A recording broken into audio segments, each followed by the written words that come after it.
Dicen que el amor no muere, que solo cambia de forma, pero hay personas que ya no creen en eso, no porque sean frías ni por falta de alma, sino porque alguna vez lo entregaron todo y lo perdieron todo.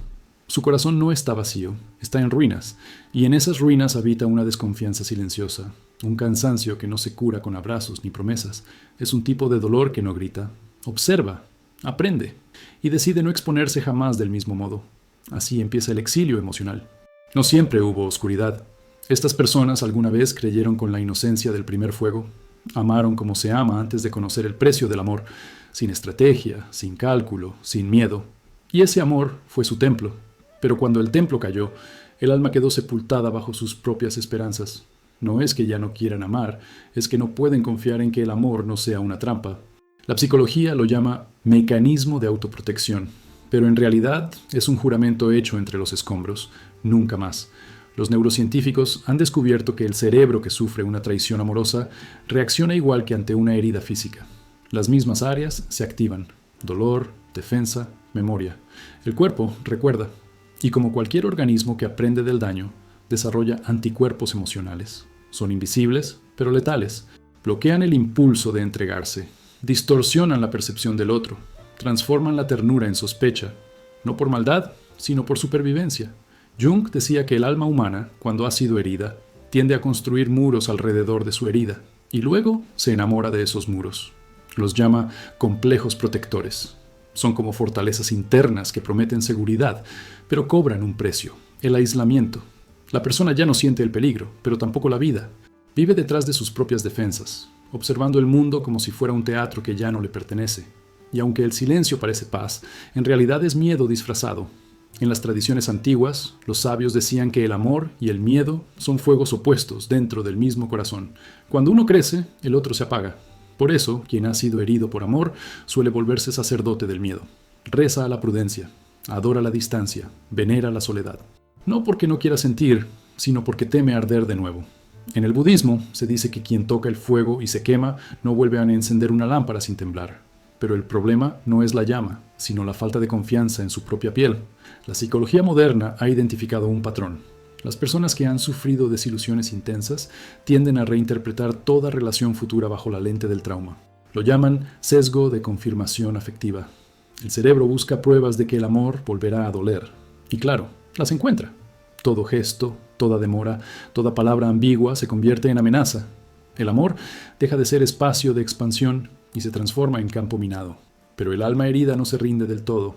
A veces, en el fondo del miedo, queda una chispa de deseo. La nostalgia de creer es pequeña, casi invisible, pero persiste. Las tradiciones místicas decían que el corazón humano tiene 7 puertas y que cuando 6 se cierran por el dolor, una sigue abierta para el aprendizaje. Esa puerta es la compasión. No la compasión por los otros, sino por uno mismo. El permiso de haber amado mal, de haberse equivocado, de seguir aquí a pesar de todo. El amor perdido deja un eco en el cuerpo. Se manifiesta en la respiración, en la tensión de los hombros, en los sueños repetidos. La neurociencia lo confirma. El sistema límbico guarda recuerdos emocionales incluso cuando la mente los niega. Por eso, quien ha sido traicionado no solo desconfía de los demás, también de sus propias emociones. No sabe si lo que siente es real o reflejo. Vive en una zona gris entre la intuición y la paranoia. En esa niebla, el alma se vuelve cautelosa. Observa antes de entregarse, analiza antes de sentir, mide antes de besar. Y sin embargo, en el fondo de esa vigilancia hay una tristeza antigua, la del niño interior que aún espera que alguien llegue y diga: ahora sí es seguro. Pero la seguridad en el amor es una ilusión. El riesgo es su esencia. Solo quien lo acepta puede volver a vivirlo. Las personas que ya no confían en el amor no están muertas, están en pausa. Se detuvieron en el punto exacto donde el corazón se rompió, esperando una señal de que vale la pena continuar. Y quizás algún día, cuando el silencio sea más insoportable que el miedo, darán un paso. Porque incluso entre las ruinas, el amor sigue respirando. Espera, no para repetirse, sino para renacer en una forma más consciente, más lúcida, menos ingenua. En las ruinas del corazón, el fuego no desaparece, solo aprende a arder sin destruir. Nadie nace desconfiando. La desconfianza es un aprendizaje, una cicatriz que la mente convierte en estrategia. Cuando el amor hiere, el cerebro toma nota. Registra cada traición, cada promesa rota, cada gesto ambiguo, y los guarda como advertencias. Es su forma de protegerte, de evitar el mismo dolor. Pero esa protección tiene un costo. Convierte al alma en un campo de vigilancia permanente. Y así, poco a poco, la mente se transforma en su propio guardia. El corazón herido envía señales de alarma, incluso ante lo inofensivo. El psicólogo Daniel Kahneman lo llama pensamiento hipervigilante, un estado en el que la mente busca peligro en lo que debería ser paz. Es la razón por la que, cuando alguien nuevo aparece, la persona desconfiada no siente mariposas, sino sospechas. Analiza los tonos de voz, los silencios, los tiempos de respuesta. No busca amor, busca inconsistencias, y cada pequeña duda es interpretada como amenaza. El cerebro no distingue entre el pasado y el presente, solo entre seguridad y peligro. La neurociencia ha demostrado que las experiencias emocionales intensas reorganizan el cerebro. La amígdala, centro del miedo, se vuelve más activa, mientras el córtex prefrontal, encargado de la empatía y la confianza, se inhibe. En otras palabras, el trauma reprograma la biología del amor. Lo que antes era apertura se convierte en defensa. Lo que antes era entrega se vuelve análisis. El alma deja de sentir y empieza a calcular. Y en ese cálculo, el amor pierde su naturaleza. Jung decía que la psique humana crea máscaras para sobrevivir. Después de una traición, nace una nueva. El yo indiferente. Es la versión de ti que dice no necesitar a nadie, que sonríe ante la soledad, que se jacta de ser autosuficiente. Pero debajo de esa máscara hay un temblor. La indiferencia no es fortaleza, es miedo congelado. El alma intenta convencerse de que está a salvo, cuando en realidad solo está anestesiada. Los antiguos sabios advertían que el alma que se protege demasiado termina muriendo de frío. En las escuelas estoicas se hablaba del peligro de la apatheia malentendida, la falsa serenidad que no es paz, sino represión emocional. Porque quien no se permite sentir no evita el dolor, evita también la vida. El miedo a sufrir se convierte en el mismo sufrimiento. Los estudios modernos de la psicología del apego confirman lo que los filósofos intuían. Las personas que han sido lastimadas tienden a desarrollar un estilo de apego evitativo. Mantienen distancia para no depender. Su lema inconsciente es claro: si no me acerco, no pueden herirme. Pero ese mecanismo, aunque parece lógico, genera aislamiento emocional. El amor deja de ser puente y se convierte en frontera. A veces, la mente herida incluso sabotea las oportunidades de conexión. Es el fenómeno conocido como profecía autocumplida. El temor de ser traicionado lleva a comportamientos defensivos que terminan provocando el mismo abandono que se teme. La ciencia lo explica con neurotransmisores, pero en el fondo es simple. El alma reproduce el guión del dolor porque al menos lo conoce. Lo familiar, aunque duela, da sensación de control. Las tradiciones espirituales ofrecían otro enfoque. Decían que la mente no debe proteger al corazón, sino servirle. En el sufismo se hablaba del nafs, el yo inferior que teme el amor porque el amor lo desarma. El camino del místico era precisamente desmantelar esas defensas mentales hasta quedar vulnerable ante la vida, no como debilidad, sino como verdad, porque solo lo que puede romperse puede iluminarse. Pero el mundo moderno recompensa la coraza. La autosuficiencia, la ironía, el desapego emocional son considerados signos de madurez. Y sin embargo, detrás de esas máscaras hay soledad. El alma quiere contacto, pero la mente teme el precio. Es un conflicto antiguo, el deseo de amar y el miedo a ser herido. Ninguna terapia puede eliminarlo por completo, porque está grabado en lo más profundo del instinto humano. Aún así, el alma herida tiene una salida, no en olvidar, sino en observar, en reconocer que la defensa, aunque necesaria, no debe ser permanente, que el muro que ayer te salvó, hoy puede ser tu prisión. La mente que aprendió a protegerte también puede aprender a abrirse, no de golpe, no sin miedo, pero sí con conciencia. La confianza no se recupera como una emoción, se reconstruye como un acto diario. Y a veces basta una mirada sincera, un silencio compartido, para que la mente, por un segundo, baje la guardia y recuerde que todavía sabe amar. El amor deja rastros en el cerebro, como cicatrices eléctricas imposibles de borrar. La ciencia lo sabe. El desamor no es una metáfora, es una reconfiguración biológica. Cuando una persona pierde la confianza en el amor, su mente no solo recuerda, se reprograma.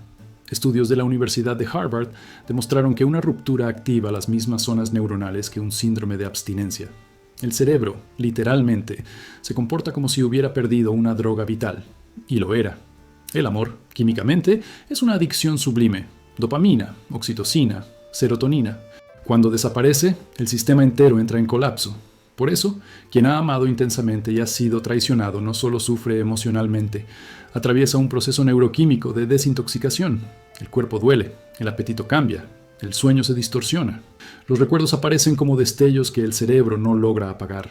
Es la memoria de apego, un mecanismo evolutivo diseñado para mantener la conexión con quien amamos. Pero cuando esa conexión se corta abruptamente, el sistema no sabe qué hacer con el vacío, y así nace la desconfianza, como reflejo biológico de autopreservación.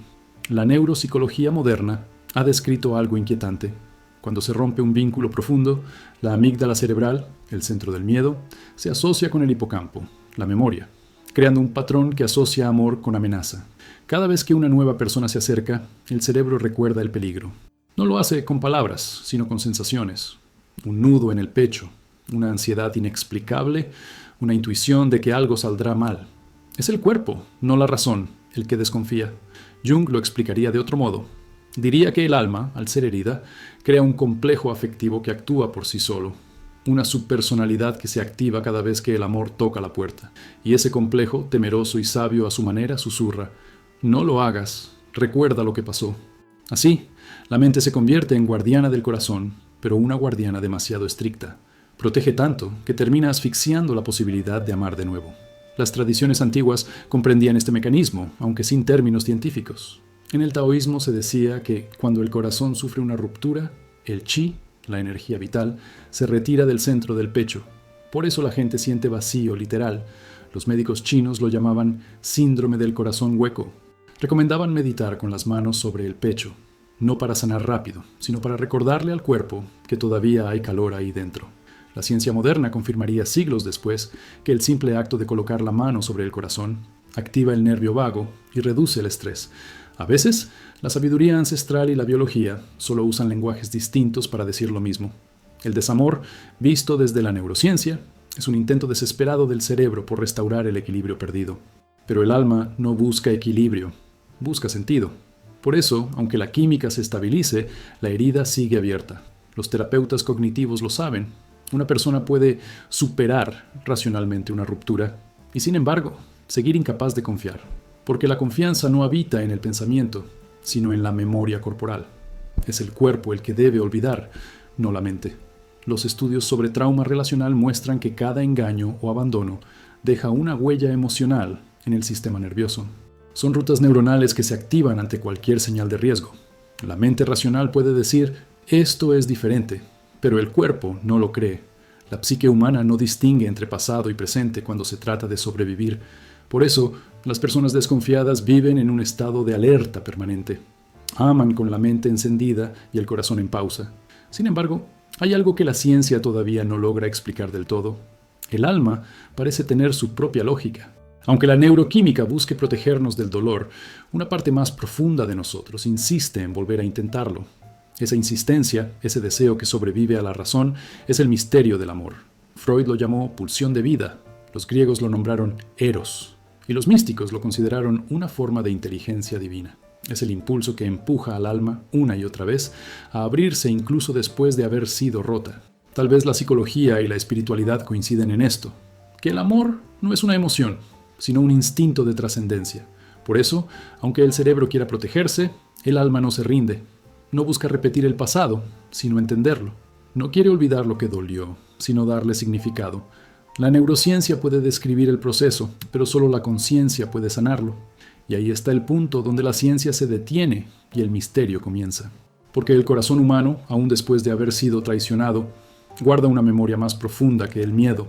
Es la memoria del deseo de volver a confiar. No por ingenuidad, sino por evolución. Porque cada vez que el amor nos rompe, también nos reconfigura. Y aunque el cerebro aprenda a defenderse, el alma, por algún motivo que escapa a toda explicación, sigue queriendo amar.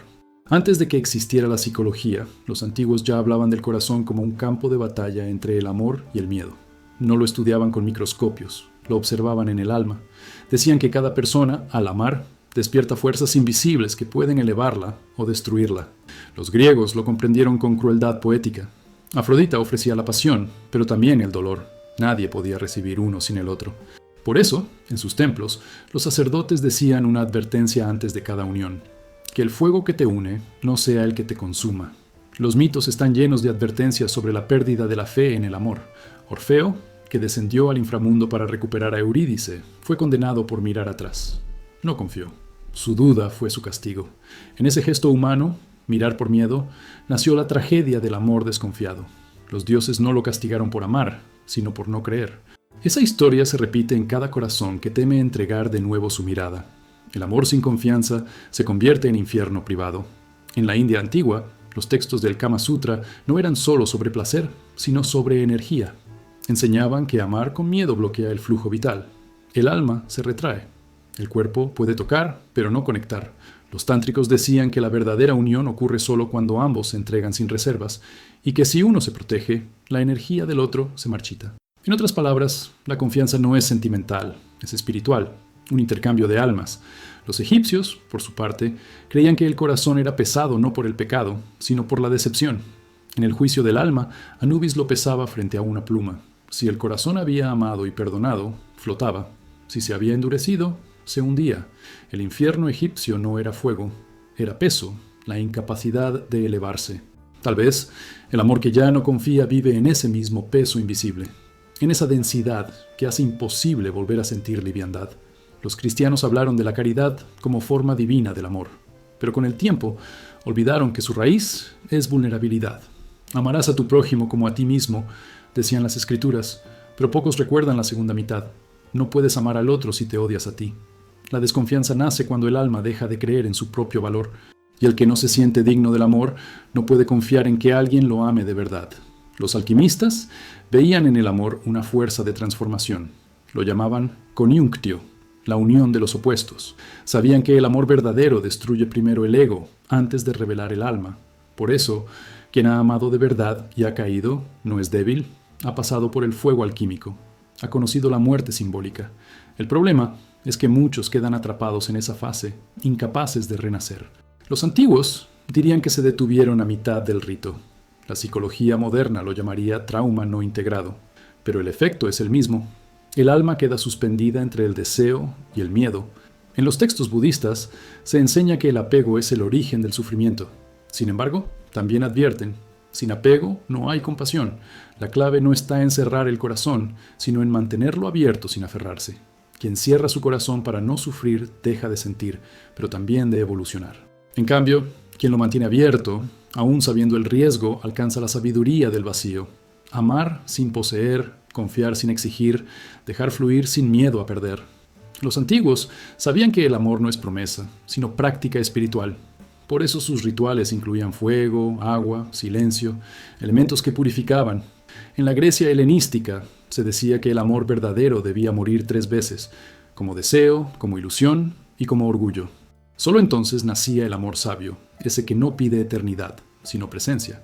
El alma que ha conocido el abandono y aún así decide volver a amar es la más cercana a los dioses. Pero el eco de los antiguos amantes no es solo una lección, es un recordatorio. Nos dice que desconfiar del amor no es señal de maldad, sino de miedo a la muerte simbólica que el amor exige. Amar siempre ha sido un sacrificio. En cada cultura, en cada mito, se repite la misma advertencia. El amor destruye lo falso para revelar lo verdadero. Por eso duele, por eso transforma. Hoy creemos que los antiguos estaban obsesionados con la tragedia, pero tal vez eran solo más honestos. Sabían que el amor no es refugio, sino camino, que confiar no significa no tener miedo, sino avanzar con él, y que cada vez que un alma, después de haber sido rota, se atreve a amar otra vez, el universo entero recuerda lo que significa estar vivo, porque el eco de los antiguos no habla de pérdida, sino de renacimiento. Existen corazones que laten despacio, no por falta de vida, sino por exceso de defensa. Son corazones blindados, no sangran, no suplican, no esperan. Aprendieron a sobrevivir cerrando cada grieta con miedo. Desde fuera parecen fuertes, invulnerables, casi serenos. Pero dentro hay un temblor constante, una tensión que no se disuelve, porque ningún blindaje detiene el eco del pasado, solo lo amortigua, y el silencio que queda dentro de esa armadura se convierte poco a poco en prisión. El primer signo de un corazón blindado es la calma sospechosa, esa aparente tranquilidad que esconde una vigilancia perpetua. La persona no se enoja, no discute, no se entrega, observa, analiza, evalúa. Su mente corre detrás de cada palabra, buscando grietas. No busca amar, busca no ser herida. Y esa forma de atención constante agota más que cualquier batalla. El alma, diseñada para la entrega, se convierte en centinela de su propio encierro. Otro signo es la ironía, la burla hacia el amor, el sarcasmo disfrazado de inteligencia. Ya no creo en esas cosas, dicen con media sonrisa. Pero la ironía es solo una forma elegante de dolor. Es el lenguaje del desencanto. La psicología lo llama mecanismo de defensa por desvalorización. Cuando algo duele demasiado, lo ridiculizamos para reducir su poder. Así, el amor se vuelve tema de chiste, los recuerdos se convierten en anécdotas y el corazón, que alguna vez ardió, se esconde tras la máscara del cinismo. El tercer signo es la autosuficiencia extrema. No necesito a nadie, repiten, convencidos de su independencia. Y es cierto, no necesitan, pero tampoco sienten. El corazón blindado confunde autonomía con anestesia. La neurociencia ha demostrado que el aislamiento prolongado altera los circuitos del placer y la confianza. El cerebro deja de liberar oxitocina, la hormona del vínculo, y se adapta a la soledad como si fuera su hábitat natural. Pero esa adaptación no es evolución, es resignación química. Los antiguos habrían dicho que el corazón se enfría cuando pierde fe en la reciprocidad. En Egipto, ese enfriamiento era símbolo de muerte espiritual. En la alquimia se representaba como el plomo, denso, inmóvil, resistente al fuego. Solo el proceso del calor, la experiencia del amor consciente, podía volverlo oro. El blindaje, visto desde esa mirada, no es protección, es detención del proceso. El alma deja de transformarse porque teme el fuego, pero sin fuego, nada renace. También hay un signo más discreto, la incapacidad de recibir amor. Cuando alguien ofrece ternura, el corazón blindado sospecha. No sabe qué hacer con la bondad. Busca intenciones ocultas. Teme la dependencia. Rechaza lo genuino. Es el resultado de haber sido engañado por quien prometió amor. La mente interpreta la dulzura como trampa y así, lo que podría sanar se convierte en nueva amenaza. La psicología del trauma lo explica como condicionamiento de defensa. El cuerpo aprende a anticipar el golpe incluso cuando no llega. Por eso, la ternura duele más que el rechazo. La calidez se siente peligrosa porque recuerda la vulnerabilidad perdida. El alma quiere confiar, pero el cuerpo no la deja. Cada gesto amable activa la alarma del pasado, y entonces se retrae, se protege, se aísla otra vez. El corazón blindado también teme el silencio compartido. En las relaciones necesita ruido, conversaciones, actividades, distracciones, porque en el silencio el otro puede ver demasiado, y esa posibilidad de ser visto tal cual es provoca pánico. No teme al amor, teme al reconocimiento. Mostrar las cicatrices sería admitir que aún sangra. Pero hay algo aún más profundo, la nostalgia del riesgo. A veces, en medio de su aparente control, el corazón blindado siente una punzada, una necesidad de volver a creer. Es breve, casi un error, un momento en que baja la guardia y recuerda cómo era respirar sin miedo. Esa nostalgia es peligrosa y sagrada. Es el alma recordándole a la mente que su función no es proteger eternamente, sino abrir el paso. Los sabios antiguos decían que ningún metal puede resistir al tiempo si no se funde. De igual modo, ningún corazón puede permanecer cerrado sin quebrarse por dentro. El blindaje no es invencible, es temporal. Se agrieta con la ternura, con el arte, con la soledad profunda. Y cuando finalmente cede, el dolor no es castigo, es la entrada de la luz. Reconocer los signos de un corazón blindado no es acusación, es invitación. El alma no pide derribar la muralla de golpe, sino tocarla con conciencia. Saber que la fortaleza que te salvó también te aísla, que la misma puerta que te protegió del daño te impide sentir el viento, y que, a veces, la verdadera valentía no está en resistir, sino en abrir la armadura y dejar que algo, o alguien, vuelva a entrar. El amor, cuando renace después de la destrucción, ya no tiene el mismo rostro. Es más lento, más silencioso, más real. No promete eternidad, promete presencia. No busca intensidad, busca verdad. Nace del cansancio, del aprendizaje, de la humildad de quien ya conoció la ruina y aún así decide abrir la puerta. El renacimiento del amor consciente no es una historia romántica, es una iniciación, un rito de madurez del alma. La psicología moderna lo llama apego seguro adquirido, la capacidad de volver a vincularse después del trauma. Pero la ciencia apenas describe la superficie. Lo que realmente ocurre es un movimiento del espíritu. El alma, agotada de tanto miedo, comprende que la protección absoluta es una forma de muerte y que confiar, incluso sabiendo el riesgo, es la única manera de seguir viva. Amar de nuevo, entonces, no es olvidar el pasado, sino caminar junto a él sin que gobierne. Jung decía que el verdadero amor solo surge cuando dos personas enfrentan sus sombras. No se trata de llenar vacíos, sino de mirarlos juntos. El amor consciente no idealiza, integra. Sabe que el otro también tiene heridas, miedos, cicatrices, y no intenta salvarlo ni controlarlo. Lo acompaña. En ese acto de aceptación mutua, algo cambia. El amor deja de ser un refugio y se convierte en espejo. Cada mirada devuelve no solo ternura, sino verdad. La neurociencia empieza a comprender esta alquimia emocional. Los estudios sobre resonancia límbica demuestran que el cerebro humano puede reprogramarse en presencia de vínculos seguros. La confianza, biológicamente, cura. La oxitocina vuelve, la amígdala se calma, el sistema nervioso aprende otra vez que el contacto no es amenaza. Pero para que eso ocurra, el alma debe rendirse, no ante la otra persona, sino ante sí misma. Admitir el deseo de volver a sentir.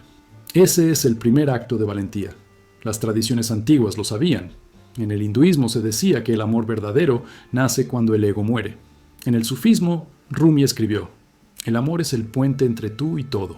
Para los místicos, amar era una forma de oración, y cada relación humana era un ensayo de lo divino, un recordatorio de que la conexión no se destruye, solo se transforma. La herida del pasado, en manos del alma consciente, se convierte en puerta de sabiduría. El amor que renace después del dolor ya no busca poseer, observa, respeta, escucha, sabe que la cercanía no depende de la permanencia, sino de la honestidad del instante. Y en esa simplicidad encuentra profundidad. No hay dramatismo, solo claridad. Quien ha conocido la traición y sigue eligiendo amar, ya no ama desde la carencia, sino desde la plenitud. Ha comprendido que la confianza no se otorga, se construye día a día, con gestos, silencios y coherencia. El alma que vuelve a amar no se lanza al fuego, lo enciende desde dentro. Ya no busca que otro la complete, sino que la acompañe en su expansión. Este amor no promete no doler, promete sentido incluso en el dolor, y eso lo vuelve invencible. Porque el sufrimiento deja de ser amenaza y se transforma en aprendizaje. Lo que antes destruía, ahora enseña. Lo que antes asustaba, ahora guía. Los antiguos decían que el alma que atraviesa la noche oscura y regresa con el corazón abierto es la más luminosa, porque su luz no viene de la ingenuidad, sino de la comprensión. Amar consciente es mirar el abismo y elegir la vida. Es aceptar que la confianza no garantiza seguridad, pero sí autenticidad. Y en un mundo de máscaras, eso ya es un milagro. En este punto, la psicología se cruza con la espiritualidad. La ciencia puede medir el pulso, pero no puede cuantificar la fe. Sin embargo, ambas coinciden en algo. El amor es un estado de expansión. Cuando amamos sin miedo, el cerebro libera energía, el cuerpo se relaja, la percepción se amplía. Amar no es solo emoción, es una forma de conciencia elevada. Por eso, el alma que vuelve a confiar experimenta una sensación conocida y extraña al mismo tiempo, la de estar completa sin necesitar poseer. El renacimiento del amor consciente no borra el pasado, lo honra, toma cada caída como un peldaño, cada decepción como una purificación, y en ese ascenso, lento, casi invisible, el corazón deja de ser víctima y se convierte en guía, porque entender el amor no es entender al otro, es entenderse a uno mismo en el espejo del vínculo. Al final, quien logra amar de nuevo no ha vencido al miedo, ha aprendido a caminar con él. Sabe que el amor siempre puede romper, pero también sabe que vale el riesgo, porque incluso si vuelve a doler, el alma que ha despertado no se arrepiente de haber sentido. Y cuando el fuego vuelve a arder, no lo hace para quemar, sino para iluminar el camino. Esa es la victoria final, confiar otra vez, no porque el mundo haya cambiado, sino porque tú sí lo hiciste.